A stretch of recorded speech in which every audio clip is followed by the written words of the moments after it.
Az érettségi utáni 2 éves turisztikai képzésben nagyon sok lehetőségünk van terepre menni.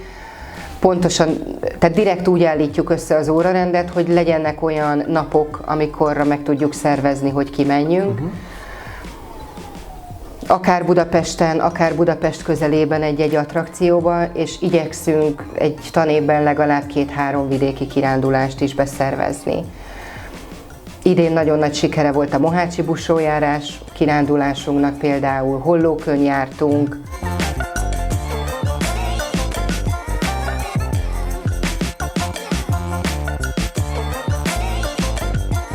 Sziasztok, ez itt a Gundel Iskola videós podcast adása, vendégünk Kormányos Dorottya, az iskola Sziasztok. tanára. Marketingről fogunk beszélgetni, a marketing és turizmus összefüggéseiről, hogy a marketing milyen hatással van erre a szakmára, de mielőtt belekezdenénk, a leírásban megtaláltok minden infót arról, hogy milyen szakmákat lehet itt a Gundelben tanulni, hogyan néz ki az érettségi utáni nappali szakképzés, hogyan lehet munkához jutni, mennyit lehet keresni, milyen diákkedvezményeket és külföldi lehetőségeket tudtok igénybe venni. A gundeliskola.hu oldalon a szakmafűre kattintva kaptok egy kis ízelítőt abból, hogy mit jelent cukrásznak, szakácsnak lenni, milyen a munkája egy idegenvezetőnek vagy egy profi pincérnek, és persze megtaláljátok a jelentkezéshez szükséges információkat is. Egyébként nyugodtan írhattok a titkárság@gundeliskola.hu e-mail címre, vagy iratkozzatok fel erre a YouTube csatornára, hogy ne maradjatok le a következő videókról. A Facebook oldalt is követhetitek, ott napi, heti aktualitásokat fogtok találni, vagy az Instagramon és a TikTokon lehet követni a Gundel Iskola oldalát, ahol tanárok, diákok gyakorlat közben, fesztiválról, eseményről mindenhonnan posztolnak és videóznak nektek, hogy egy kicsit átérezzétek, milyen lehet gundelesnek lenni. A videó alatt a leírásban megtaláljátok a linkeket a Gundel Iskola közösségi oldalaihoz. Köszönjük szépen, hogyha követtek minket és megosztjátok ezeket a tartalmakat, de akkor jöjjön a téma, ami miatt ma itt ülünk. A marketingről beszélgetni szerintem minden szakmában egy fontos kérdés manapság. Digitális kultúrában élünk, volt egy Covid, amíg otthon ültek az emberek és többnyire a gépet nyomogatták. Milyen hatással volt ez a turizmusra, vendéglátásra? Itt az iskolában tudtatok-e már például reflektálni erre? Jó sok kérdés egyszerre, igen. De van időnk róla beszélni. Akkor kezdjük szépen sorba. Sok szakmáról elmondható, hogy a Covid tulajdonképpen lából lőtte, de a turizmus vendéglátásra ez hatványozottan igaz, hiszen nemhogy másik országba, másik városba nem utazhattunk, de gyakorlatilag volt egy idő, amikor a lakásból sem tehettük ki a lábunkat.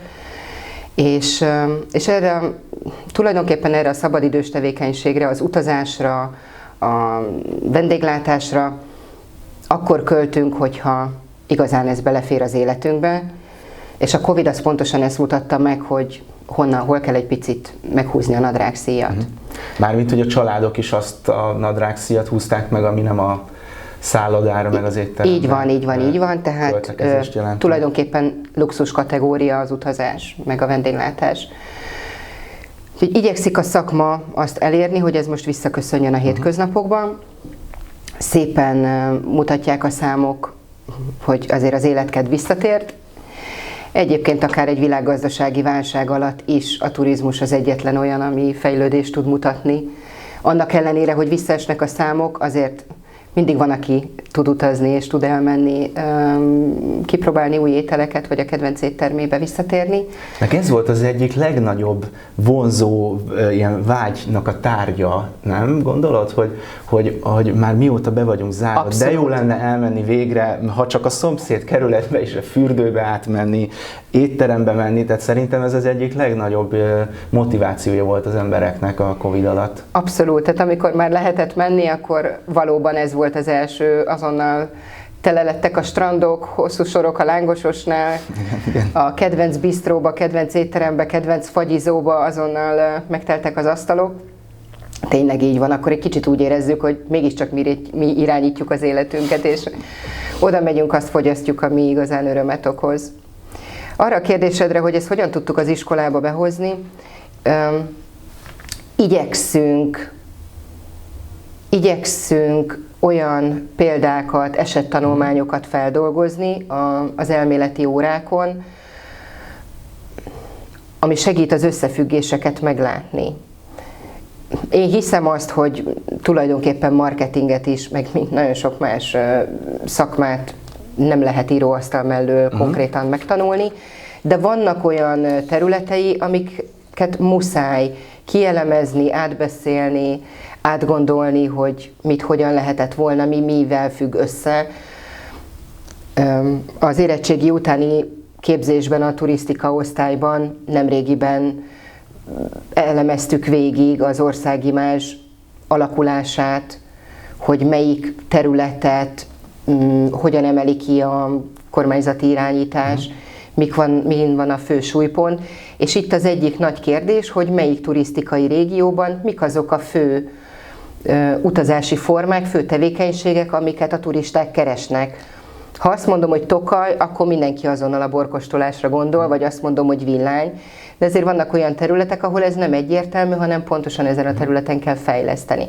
Tehát itt például nagyon jó hasznát tudjuk venni az elkészült tanulmányoknak. És milyen marketing felületeket néztek, milyen marketing eszközöket tanulmányoztok? Mert ha most azt mondod, hogy Tokaj, akkor valaki hirtelen beírja a Facebookon, hogy Tokaj, valaki a Google-ben keres rá, van, aki tényleg arra kíváncsi, hogy hogyan lehet élőben, személyesen ott lenni egy pincelátogatáson, tehát magyarán egy offline programon részt venni.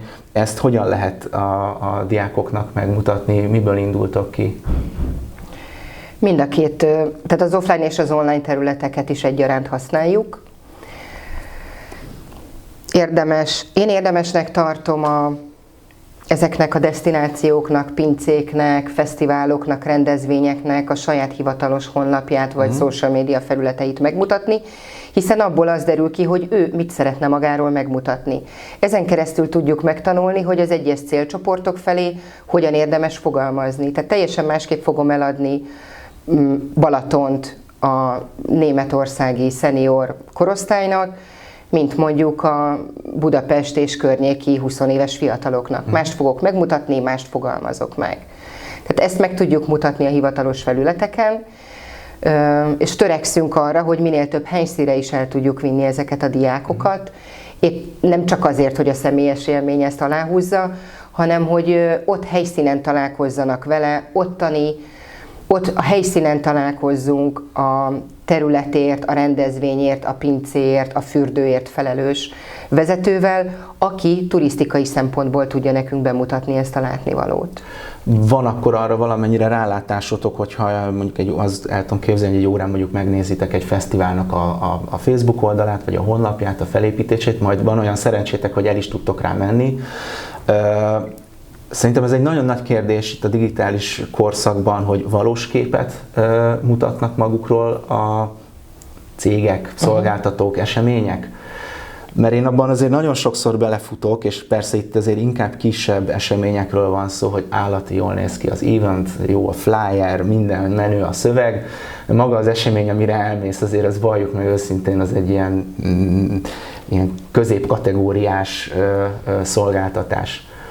Szóval erről mit láttok, mit gondoltok, vagy ez hogyan lehet egyáltalán a diákoknak felhívni a figyelmét erre, hogy azért ma már az internet mindent elbír. Ugye régen ezt a nyomtatott sajtóra mondták, a nyomdafesték mindent elbír, de tényleg az internet mindent elbír. Hát én mondhatok valami baromi szépet a szolgáltatásról, az is egy marketing tevékenység.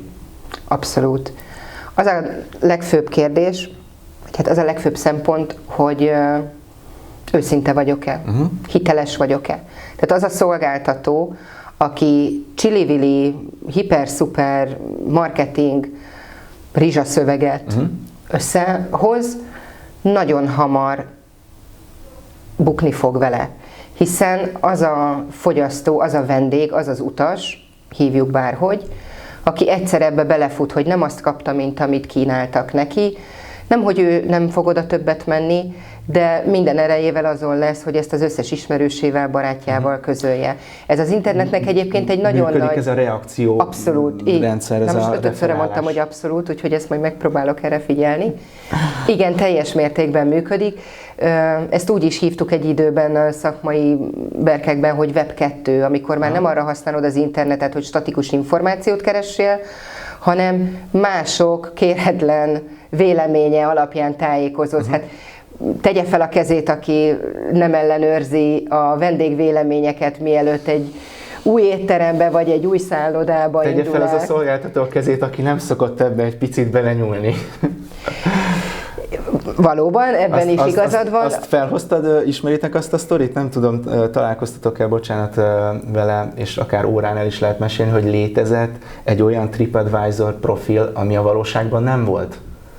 Ez nekem nincs meg. Ezt majd megkeresem, ez most jutott eszembe, de ez egy hír volt, egy csávó létrehozott egy profilt, állati jókat fotózta, a kajáját, nem volt elérhető soha az asztalfoglalás, nem volt elérhető a telefon, tehát magyarán meghekkelte a rendszert, azt akarta ezzel bemutatni, hogy mennyit érnek bizonyos esetekben ezek a, pont amit mondtál, ez a sok rizsal, meg ez a sok öntöményező reakció, akár TripAdvisoron, Facebookon, bárhol.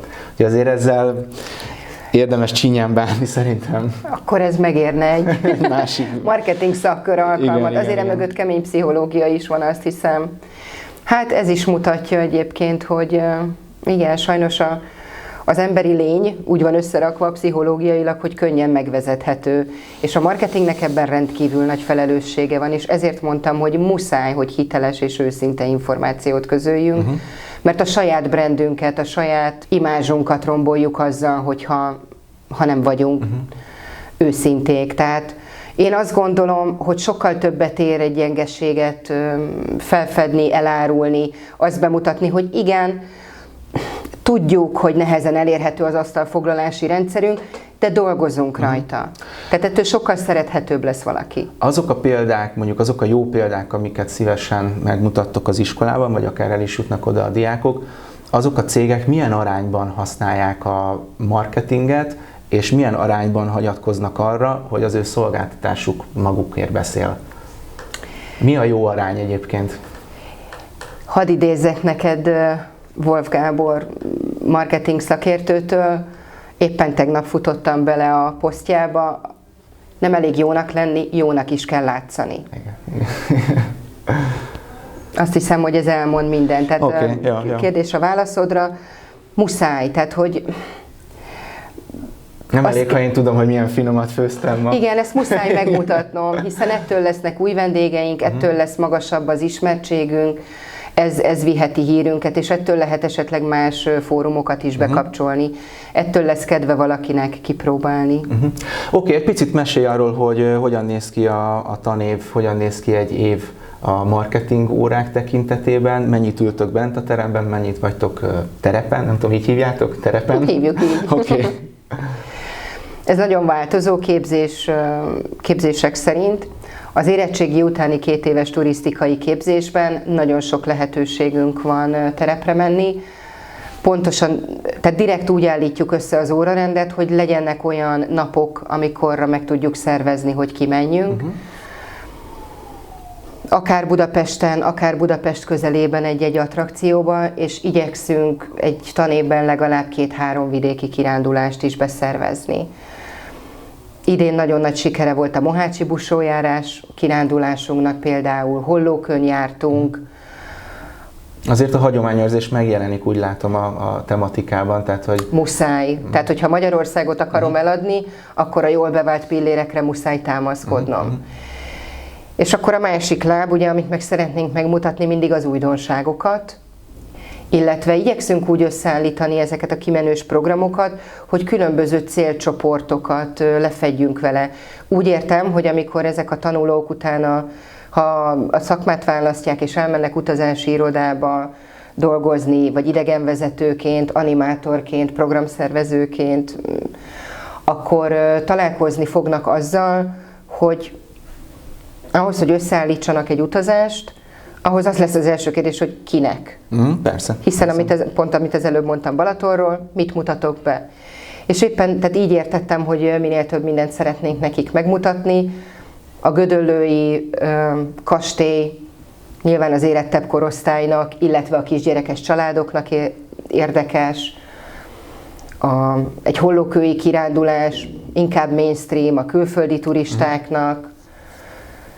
mohácsi busójárás, ugye egyszer van egy évben, 60 000 ember megfordulott ilyenkor néhány nap alatt, ott már nagyon vegyes a kép, vagy ha elmegyünk Egerbe például egy borkóstolóra, akkor az megint csak döntés kérdése, hogy egy befutott, külföldön is híres borászatba megyünk el, mint például a Szent Andreánál voltunk, vagy pedig inkább egy kispincészet, aki még csak most kezd ismert lenni, inkább kézműves vonalon ismert. Tehát mind a kettőnek megvan az előnye, meg a hátránya. Igyekszünk nagyon vegyes programot összeállítani, hogy sokféle attrakcióval találkozzanak a tanulók. Néhányat nevesíts meg, légy, milyen éttermekben, szállodákban, milyen eseményeken jártatok az utóbbi időben? A Three Corners szállodacsoporttal, a Continental Group szállodacsoporttal, a Danubiusszal nagyon jó kapcsolatunk van. Ez azt jelenti, hogy tulajdonképpen szinte bármikorra meg tudunk szervezni csoportlátogatást, amikor nem csak a közös helyiségeket és a szobákat mutatják meg nekünk, hanem egy pici turisztikai szempontból is bemutatják a házat. Nagy kedvenc a Párizsi udvar a diákok körében, hiszen oda azért, bár az aulába be lehet sétálni, igen, de azért a vendégtérbe oda nem lehet bejutni, és azért az egy gyönyörűséges műemléképület. Mennyire hoznak a diákok ötleteket, mennyire tudtok arra figyelni, hogy az ő érdeklődési körüknek is megfeleljen? Teszem azt, egy fesztiválra el tudtok-e menni? A buli negyednek van-e olyan része, amit fel lehet esetleg nekik mutatni, fel lehet mérni egy óra alkalmával? A fesztiváloknak az a sajátossága, hogy leginkább a nyári szünetben van. Igen. Úgyhogy ez így nehéz. Oda mennek maguktól. Oda mennek maguktól. Ugyan arra mondjuk házi feladatot nem adnék, hogy nézze meg a standok dizájnját két fröccs között, ez nem működne. Hát a rendezvények, vagy hogy is mondjam, tehát fesztiválra nem nagyon tudunk. Olyan előfordult már, ugye ez mindenképpen tanítási időn kívül van egy késő délutáni, esti, esetleg hétvégi rendezvény. Akit érdekel a szakma, és szívesen szánja rá az idejét, akkor elég gyakran előfordul, hogy szervezünk ilyen programot. Idegenvezető világnap, most lesz például a Budapest 100 program, amikor Budapesten olyan lakóépületeket mutatnak meg szakavatott vezetők, ahova egyébként nem lehet a lakókon kívül másnak bemenni, de vagy építészetileg, vagy történelmileg, vagy társadalmi szempontokból fontos épületek. Ide is rendszeresen vannak tanulóink, akik erre jelentkeznek. Oké, az órákon viszont nyilván azért itt is vagytok néha a teremben. Igen, előfordul. Azért néha itt tartózkodtok az iskolában. Az órákon milyen kérdések, milyen témák merülnek föl a mostani fiatalokat, akik turizmusban szeretnének elhelyezkedni? Melyik szegmens érdekli igazán? Lehet egyáltalán egy iskolának ehhez igazodni?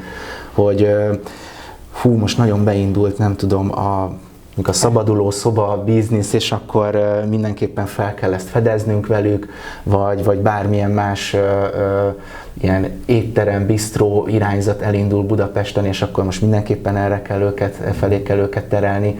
Van lehetőség? Tulajdonképpen van. Én azt gondolom, hogy elég innovatív tanári gárdával rendelkezünk, és aki a turizmus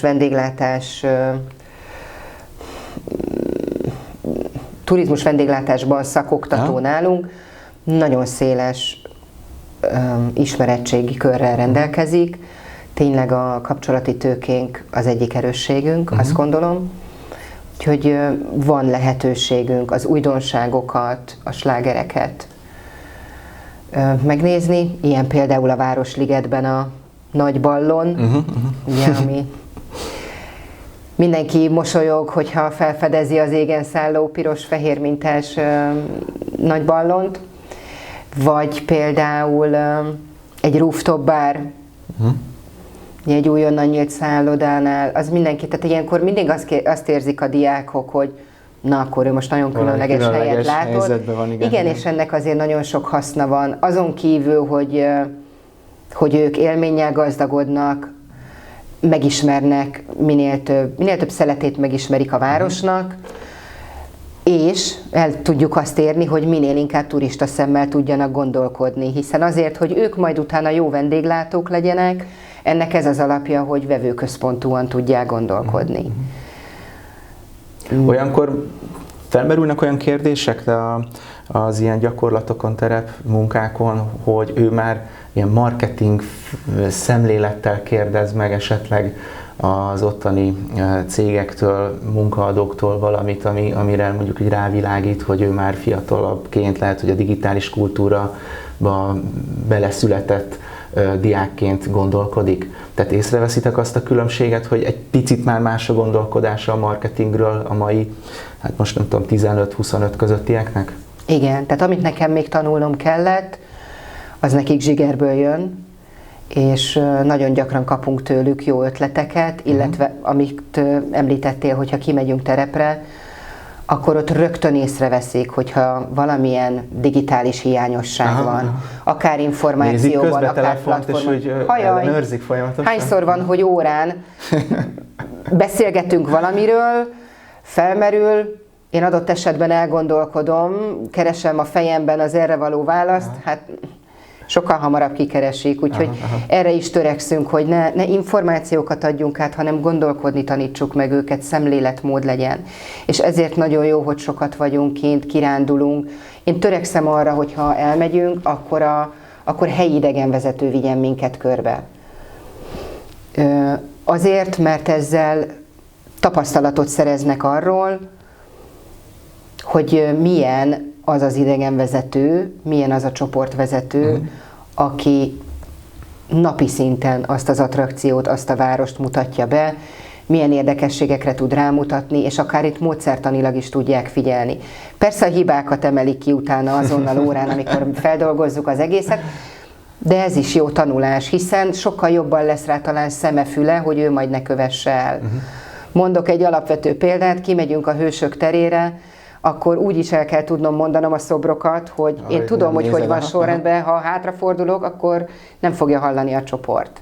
És az nagyon jó, ha ilyenekkel találkoznak. Mert hogyha őket kérnénk meg, hogy úgy megyünk ki egy új helyre, hogy ők tartsanak idegenvezetést, akkor ez egyrészt frusztráló, kettő nincsen helyismerete, és teljesen más tanul meg belőle, akkor nem tud odafigyelni azokra a szempontokra, azokra a módszertani szempontokra, ami miatt oda megyünk. Úgyhogy igen, abszolút észreveszik egy szállodában, egy fürdőben, egy pincénél, ha nem elég informatív a felület, ha nincsenek QR kódok, ha nem jó az applikáció, és még sorolhatnám. Van arra példa esetleg, hogy gundelesként valaki inkább a marketing irányában helyezkedett el az utóbbi években? Mert azért alapvetően ti nem ezt tanítjátok, tehát azt tudni kell, hogy mi most erről beszélgetünk, de konkrét szakképzésben nincsen olyan, hogy nem tudom, turisztikai marketing vagy turisztikai marketing menedzser.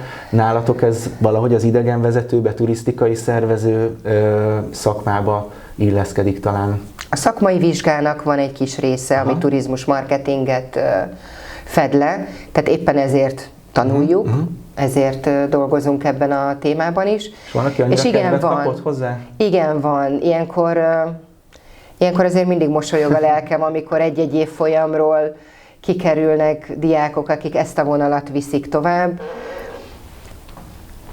Éppen a minap beszélgettem egy most már körülbelül 10 éve végzett diákunkkal, aki tulajdonképpen marketing szakember lett. SEO-analízist csinál, szövegíró, pontosan az a terület, ami azt hiszem, hogy ennek a generációnak egy jövőbeli szakmája. Na, szuper, szóval ebből a beszélgetésből is kiderül, hogy a marketinget nem csak azért érdemes tanulni, hogy aztán kiegészítsétek a vendéglátói, turisztikai ismereteket, képzettséget, hanem lehetséges, hogy így tud valaki elhelyezkedni. Minden cég ma már használ marketinges, szóval nincs az a cég, sőt, nincs az az iskola, nincs az az intézmény, aki nem használná ezeket a marketing eszközöket, mint például ez a videós podcast, amit nagyon szépen köszönjük, hogy néztetek velünk, reméljük végignéztétek.